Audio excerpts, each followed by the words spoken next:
नमस्कार भक्तजनों। आज शनिवार का दिन शनि देव की पूजा के लिए है। इस दिन शनि देव की पूजा करने से वे प्रसन्न होते हैं और भक्तों के कष्ट दूर करते हैं।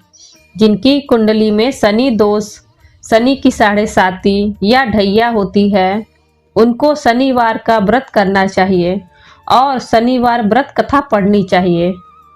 शनि देव के इस कथा का श्रवण करने से सभी कष्ट दूर हो जाते हैं और शनि देव की कृपा प्राप्त होती है। शनिवार व्रत कथा। एक समय की बात है, सभी ग्रहों में सर्वश्रेष्ठ होने को लेकर विवाद हो गया।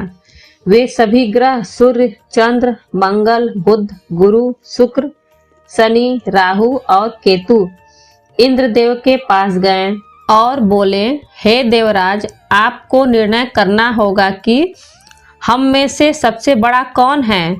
देवताओं का प्रश्न सुनकर देवराज इंद्र उलझन में पड़ गए। इंद्र बोले, मैं इस प्रश्न का उत्तर देने में असमर्थ हूँ। हम सभी पृथ्वी लोक में उज्जैनी नगरी में राजा विक्रमादित्य के पास चलते हैं। देवराज इंद्र सहित सभी ग्रह उज्जैनी नगर पहुँचे। महल में पहुंचकर जब देवताओं ने उनसे अपना प्रश्न पूछा तो राजा विक्रमादित्य भी कुछ देर के लिए परेशान हो उठे, क्योंकि सभी देवता अपनी अपनी शक्तियों के कारण महान थे। किसी को भी छोटा या बड़ा कह देने में उनके क्रोध के प्रकोप से भयंकर हानि पहुंच सकती थी। अचानक राजा विक्रमादित्य को एक उपाय सूझा और उन्होंने विभिन्न धातुओं स्वर्ण, रजत, कांसा, तांबा, सीसा, रांगा, जस्ता, अब्रक व लोहे के 9 आसन बनवाए। धातुओं के गुणों के अनुसार सभी आसनों को एक दूसरे के पीछे रखवाकर उन्होंने देवताओं को अपने अपने सिंहासन पर बैठने को कहा। देवताओं के बैठने के बाद राजा विक्रमादित्य ने कहा, आपका निर्णय तो स्वयं ही हो गया। जो सबसे पहले सिंहासन पर विराजमान है वही सबसे बड़ा है। राजा विक्रमादित्य के निर्णय को सुनकर शनि देवता ने अपने पीछे आसन पर बैठने का कारण अपने को छोटा जानकर क्रोधित होकर कहा, राजा विक्रमादित्य, तुमने मुझे सबसे पीछे बैठाकर मेरा अपमान किया है। तुम मेरी शक्तियों से परिचित नहीं हो।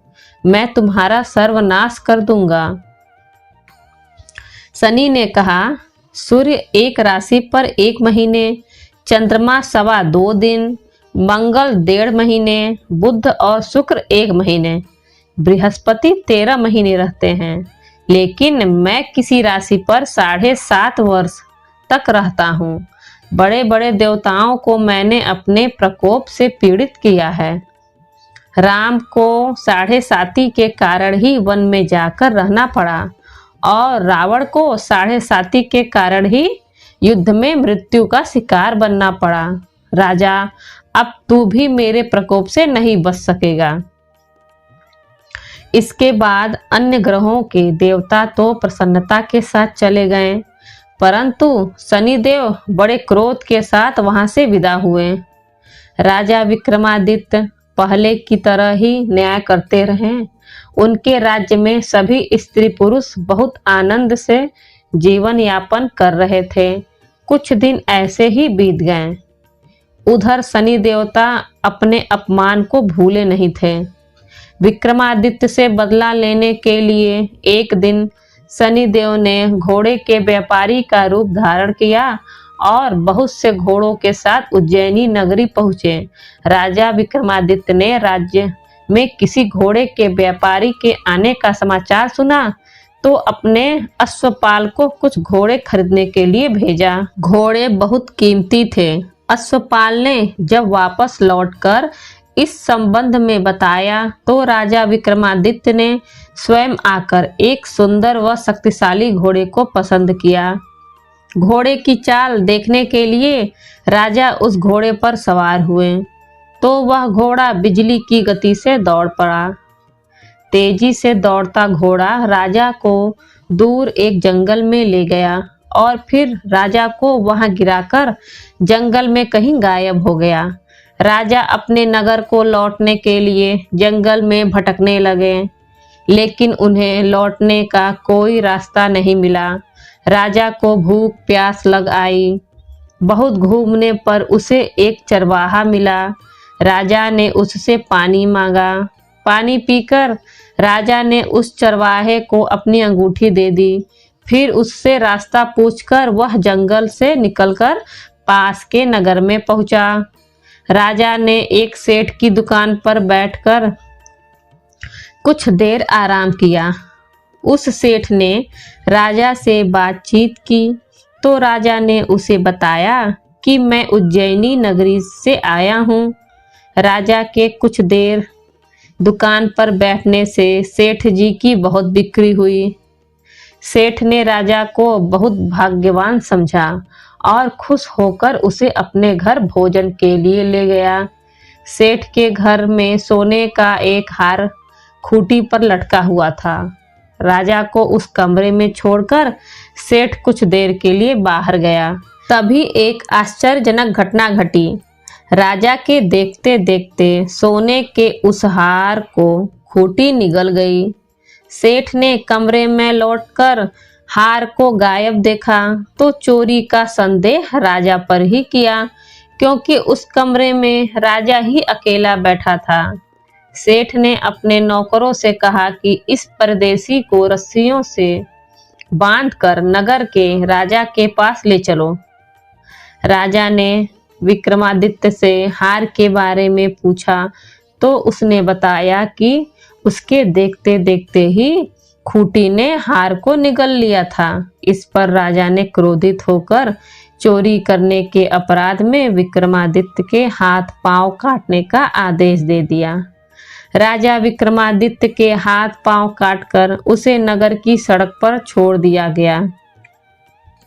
कुछ दिन बाद एक तेली उसे उठाकर अपने घर ले गया और उसे अपने कोल्हू पर बैठा दिया।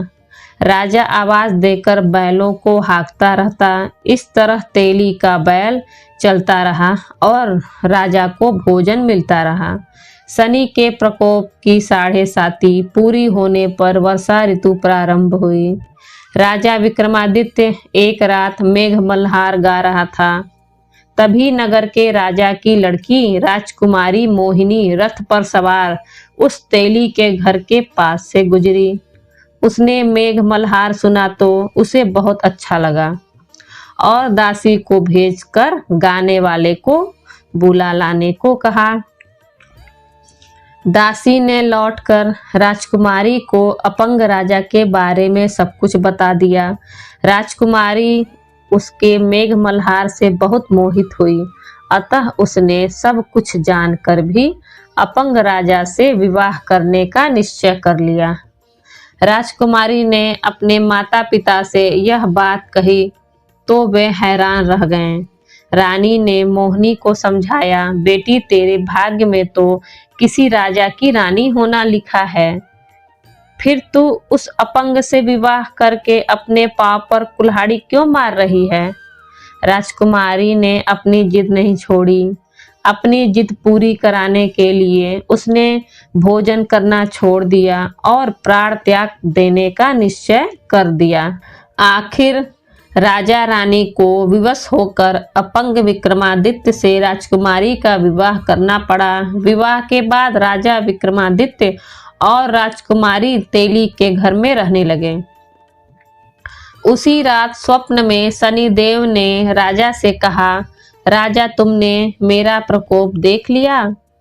मैंने तुम्हें अपने अपमान का दंड दिया है। राजा ने शनिदेव से क्षमा करने को कहा और प्रार्थना की, हे शनिदेव, आपने जितना दुख मुझे दिया है अन्य किसी को न देना।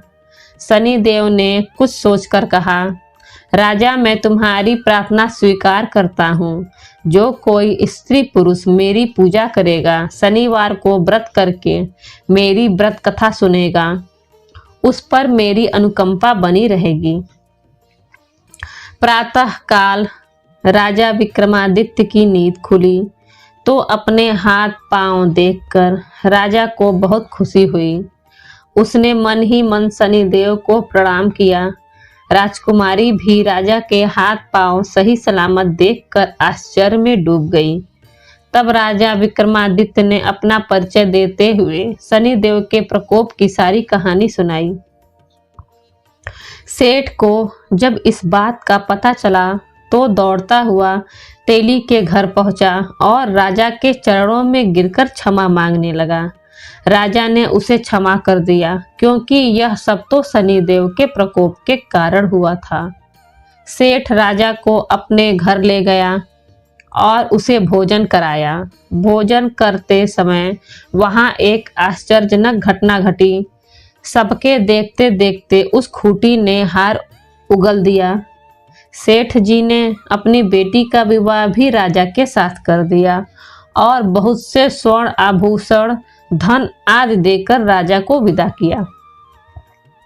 राजा विक्रमादित्य राजकुमारी मोहिनी और सेठ की बेटी के साथ उज्जैनी पहुंचे तो नगरवासियों ने हर्ष से उनका स्वागत किया। अगले दिन राजा विक्रमादित्य ने पूरे राज्य में घोषणा कराई कि शनि देव सब देवों में सर्वश्रेष्ठ हैं। प्रत्येक स्त्री पुरुष शनिवार को उनका व्रत करे और व्रत कथा अवश्य सुने। राजा विक्रमादित्य की घोषणा से शनिदेव बहुत प्रसन्न हुए। शनिवार का व्रत करने और व्रत कथा सुनने के कारण सभी लोगों की मनोकामनाएं शनिदेव की अनुकंपा से पूरी होने लगी। सभी लोग आनंद पूर्वक रहने लगे।